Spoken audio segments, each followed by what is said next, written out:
Hi, and welcome to the CAPE training video for the spring of 2019. Amy Nordencraft and I would like to thank all of you for your time in supporting the program, the students, and the efforts in the CAPE. This training video is going to help orient you to some of the changes that have been made between last season and this current season. So a couple of the things I wanted to alert you to. First, all three of the cases have been modified. So it's really important that you go through and read the cases because there have been some changes, in some cases more significant than others. The Sydney Stevens case is brand new, whereas the other cases have some modifications that are really important for you to be aware of. Secondly, another difference this year is that the faculty assessors are actually going to be grading the checklist. There was a movement to really just have the standardized patients focus their efforts and attention on this communication toolbox, which is something that is being utilized campus-wide. And so the standardized patients are really going to be dialing more into communication style and subjective history, and there's a checklist associated with that they are going to be focused on. As faculty assessors, we are now taking on the role of the checklist, which includes the examination and all of the intervention items. So that's going to change the timing a little bit of how we view the videos. And then the other change, of course, is that the cases themselves have changed. Let's talk about some dates first. The actual assessment in the CAPE is going to happen on April 1st and 2nd. If you would like to be able to view the CAPE sessions live, you need to contact Amy Nordencraft by March 22nd to let her know that you would like to be live, because there's only a limited number of stations for you to be able to do that. Everything will be released 24 hours after it occurs, so April 1st videos will be released on April 2nd. The second deadline to keep in mind is because we are taking on the checklist, you are going to need to complete the checklist and score the student completely by April 9th. So we are moving up the timelines a little bit more in order to get that done. You should be getting from us instructions by April 1st that will include the the student pairings for the actual videos. You will also be getting a schedule of the feedback session. In addition to that, you're going to be getting instructions to enter Orion, which is the operating system for the CAPE. Those instructions will include how to go into the system and actually enter the checklist items. That needs to be done by April 9th, so that gives Amy Nordencraft and I a week to really make sure that we can double check the checklist scores and make sure everything is sound, so that we can release to the students optimally April 15th, both their videos, their checklists, their graded ICF, and also their documentation. So timelines have moved a bit, so make sure that you're aware of those timelines. Again, you should be able to access the first set of videos on April 2nd, and everything needs to be graded by April 9th. And the feedback session is scheduled for the coaching feedback session, I believe, is April 19th. So those are the main timelines that you need. April 19th is the feedback session. We are also next week on March 21st from 12 till 1 having a Zoom open house. So we would like you to view this video by March 21st. And the open house is for you to come on to the Zoom meeting that you will be invited to in order to ask questions and clarify details. So let's start going through some of the items that you're going to be receiving. What you actually see on the screen now is the actual case. I'm going to go through everything that's relevant to the Sydney Stevens case. So this is the case itself. Please make sure that you've read through all components of the case. There might be highlighted areas in the case, and that's for the standardized patient to really make sure that they don't miss certain key pieces of information. So the case includes everything from the subjective history, all of the examination items that they are being asked to perform, and really all the details of everything that they need and that you need. Another form that you're going to be receiving from us by email is a reminder of some of the training that you received last year on standardizing our methods for student feedback and reflection. Many of you received the feedback, and this is just a reminder of different ways to open the encounter, close the encounter, and how to provide effective feedback. Please keep in mind that the student is really driving the feedback. We are just the coach or the guide in how to do this. So there's some questions here and ways to guide the self-reflection. And then just a little bit of information on coaching and positive feedback, and really supporting the student during this interaction. There's also keys to successful feedback. So a lot of this should be familiar to you because we introduced this last year. So that's another document you're going to be receiving. Keep in mind that for each of the cases, there's going to be a door chart, and this is the student instructions. So the student is going to read the door chart and hopefully take in all the accurate information so they don't repeat certain examination items that aren't required in certain cases. And it also gives them a reminder of their timeline. So they have 10 minutes to do the ICF, which is their post-encounter, and then they will have 10 minutes to then return to the room and get feedback from the standardized patient. Keep in mind the standardized patient has been trained specifically on how to give feedback regarding communication.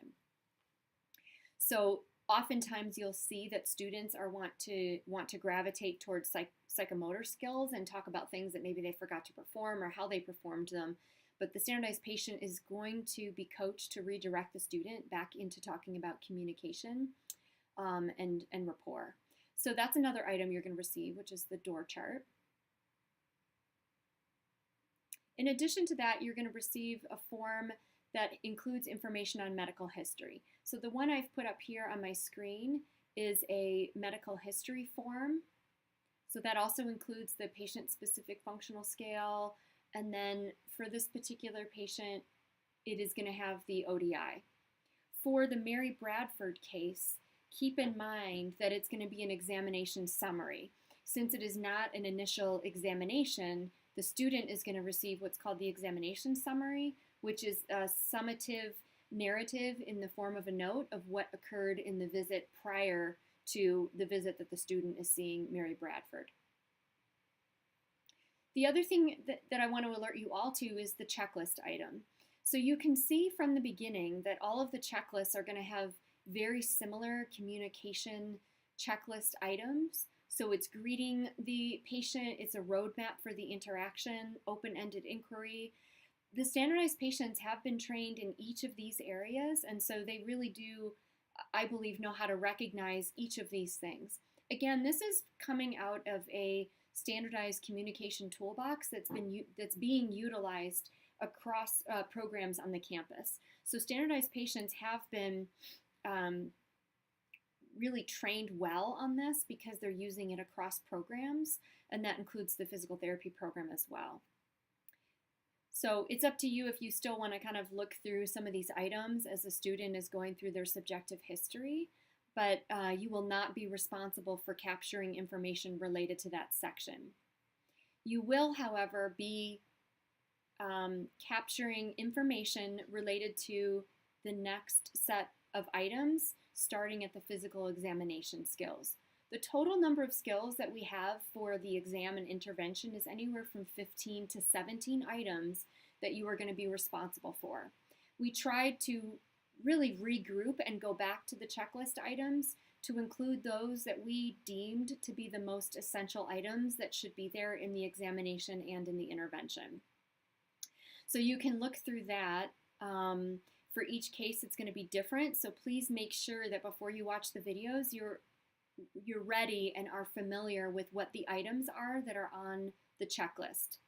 So what you can do is you can either print this out and check these off by paper, you can check them off on the PDF, but then eventually you will be taking this information and putting it into Orion once you receive your password and specific instructions on how to do that.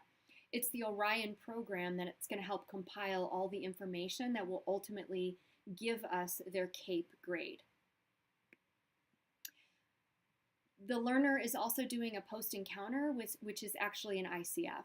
This now is going to live in Orion as well for ease of grading. So the post-encounter includes things like the health condition, precautions, contraindications, participation and activity limitations, the body system and function impairments, and then a brief statement about clinical impression and plan of care. So you may want to take a look at that because that document does vary between the different cases. Okay, and the last document that I want to pull up, which is new, Amy Nordencraft and I have taken the previous rubric and the clinical reasoning assessment tool, which you have all seen before, and really tried to compile those into a more efficient rubric for you to be using. So again, I'll pull up the rubric for Sydney Stevens, but the rubric now is going to be very tailored to each of these cases. So it's really important that you look at your own rubric. So if you look at the screen, you can see the rubric, and it still is called the Clinical Reasoning Assessment Tool, but we've made some modifications. So identifier is at the top, and this is the student. You're going to put the date, and because the students are also going to have a version of this, please check off that you're the faculty mentor that are actually doing the assessment, and include your first and last name and not your initials, please. And this, of course, is going to be the first CAPE assessment. We have 3 domains that are in the tool, which are the same as what we've had before. So we have content knowledge, procedural knowledge, and conceptual reasoning. Under each of the domains, and we'll start with content knowledge, we have what are called sample behaviors. So these are more of the general categories of things that we're looking for. In the area of content knowledge, we are looking that the student has the correct anatomical knowledge, knowledge of pathoanatomy, physiology, histology, kinesiology. So these are really our foundational and basic sciences. But under the category of content knowledge is also the ICF. So this includes an understanding of the ICF and the ability to identify things such as health condition, impairments of body structure and function, activity limitations, participation restrictions, but also personal and environmental factors. We have grayed out the area of competent and proficient because based on the quantitative analysis that was done in our program with the tool, students really should not be moving up into this arena this early in the curriculum.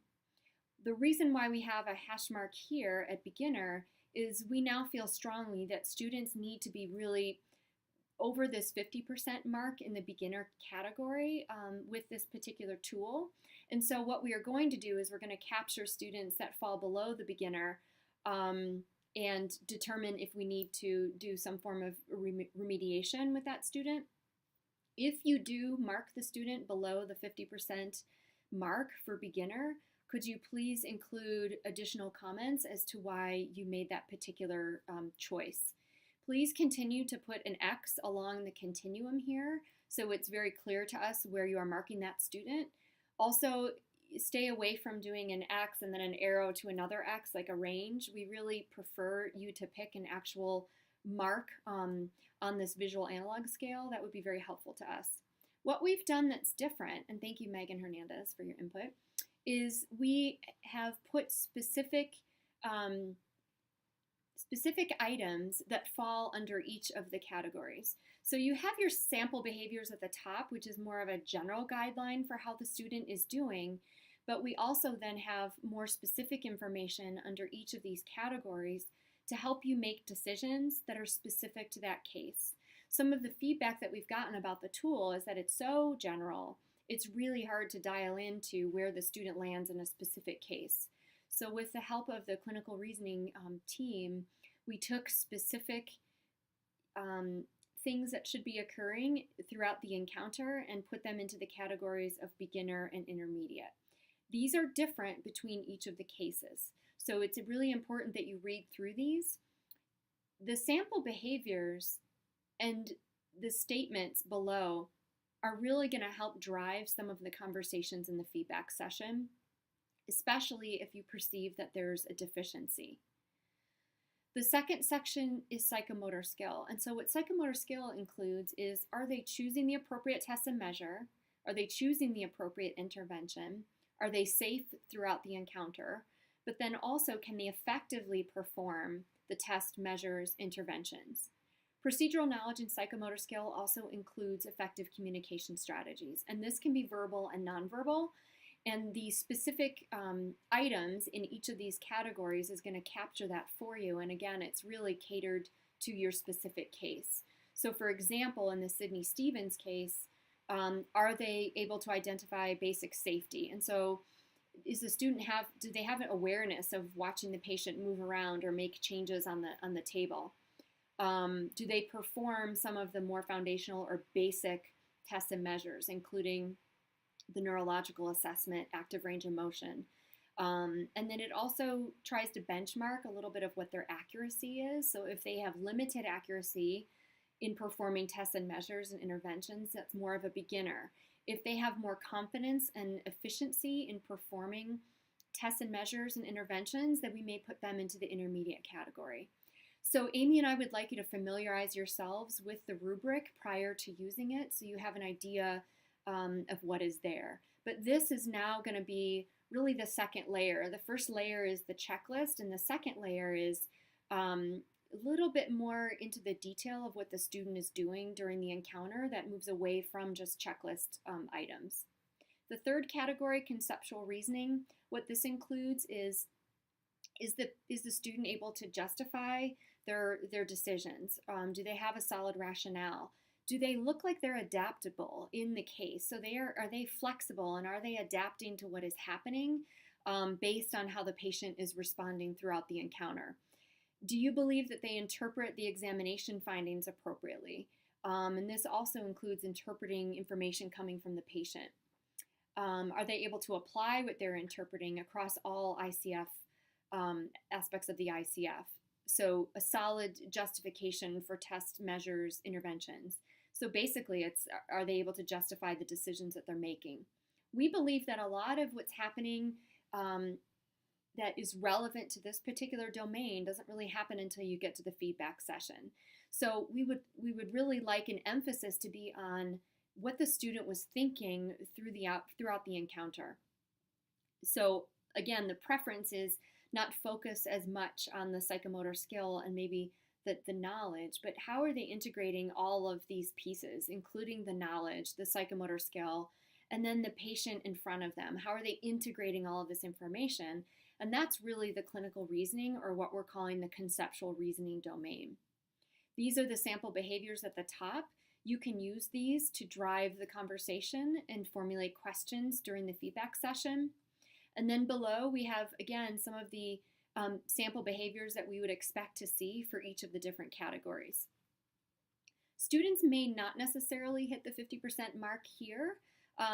We're not trying to lead you into a score, but it would still be something that we would be interested in if the student is in this lower beginner range for conceptual reasoning. Again, if you decide to mark them below the red line, please include some kind of a rationale here. We have another statement at the bottom that really gives us another second check. So the student must meet or exceed identified level, and that's that 50% of beginner, for satisfactory completion in the following areas: content knowledge, procedural knowledge, and conceptual reasoning. So overall, do you believe, what's your gut reaction, and that combined with your score, is this a satisfactory performance or unsatisfactory performance? The other thing that's been integrated into the CAPE and the tool are some of the essential components coming out of the clinical education team. So we're looking for some very specific benchmarks, including safety and communication and other skills that need to happen before this student is prepared to go to CE1. So we've tried to integrate more meaningful pieces into the rubric that we are now going to be using in the CAPE. What you'll see in the last 2 pages of the rubric is going to be the faculty assessment of the student's reflection on their overall performance in the CAPE. What we have here are more specific items for you in order to really determine how the student is reflecting. In the student training session, they are going to receive this entire rubric without the specific behaviors, because those are specific to the cases. So we don't want to do anything that would compromise the cases. But the students are going to get a little bit more targeted training and information on what the expectations are for the feedback session. So there's 2 key pieces to the feedback session. One is the student's reflection on the CAPE, and 2 is really the student's clinical reasoning process. So going back up to the reflection questions, some of the key items that we're really looking for in this feedback session are they effectively critiquing their performance? Do they have the positive attitude towards coaching feedback? Are they accurate in their own assessment of their performance? That's something new that we added into the rubric. Are they effective and thoughtful in their preparation?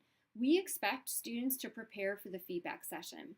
So we are now going to be grading them in the self-reflection grade on whether or not the student seems to be prepared to dialogue with the faculty assessor. We're also looking for the student to come up with specific examples regarding performance.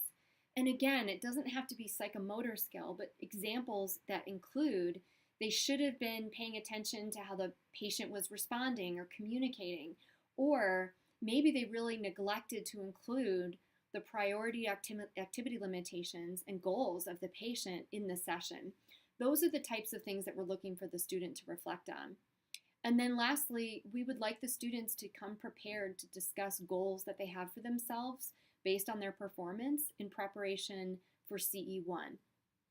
So we have in here the different categories of what we expect in the student self-reflection. Moving on to the faculty's assessment of their clinical reasoning process, a lot of this language is actually coming from the clinical reasoning assessment tool. So it talks a lot about justification and rationale for choices, decisions. So that would include tests and measures that were chosen as well as interventions. And then really being able to prioritize relevant patient problems as well as generating a prioritized hypothesis that begins to then prioritize the patient problem list. So we may need to increase our dialogue with the student in this area in order to really figure out what was happening, what was their reflection in action, and then what is now their reflection on action. And this should drive their reflection for action, which should actually help to prompt them to write very specific goals for their CE1. As you can see, similar to what we've done before, you're going to put in the total grade. So the self-assessment grade is going to be 50%, the conceptual reasoning, but really it's the clinical reasoning dialogue that's going to be the other 50%. And then if you could put the total in here for that. We are also, as we have in the past, going to be including 40% of the grade is going to be comprised of the checklist items and the post-encounter. And that will give us our total practical exam score. So what you're going to do is take the coaching feedback score and multiply that by 0.6 to get this score, and then the checklist and post-encounter multiplied by 0.4 to give you that score, and then if you could total those for us, that would be great. So this is the new rubric. It has been whittled down to essentially 4 pages, and then there's a blank page in between. So we're hoping that this helps to really funnel us down into talking about really the priority items for the coaching feedback session. If you have any additional questions after watching the video and after reviewing all your materials, please join me and Amy on March 21st, anytime between 12 and 1 for the Zoom CAPE open house. And again, you can enter the meeting at any time within that hour in order to get your questions answered. And I want to reiterate again, it won't be until around a few days before April 1st that you will be receiving your actual student schedule. So which videos you're going to be reviewing, the schedule for the feedback session, the instructions for Orion in order to access the checklist items, and then also to access the videos if any changes have been made. Please let Amy Nordencraft know by March 22nd if you would like to view live. And again, we're going to be getting checklist items completed, meaning the video is going to be, you're going to have watched the videos and completed the checklist by April 9th. We are really excited for some of the changes that we've made this year. Please keep track of any specific comments or feedback as we try to really further streamline this process. So thank you so much for watching this video, and we look forward to any questions, dialogue, and discussion related to the CAPE. As always, please be very sensitive to the information that you are being emailed, and keep track of all copies that are very specific to the cases, because we spent time doing some redevelopment this year, and we'd like to hang on to these cases for a little bit longer. So thank you so much for your participation, and we look forward to seeing you soon.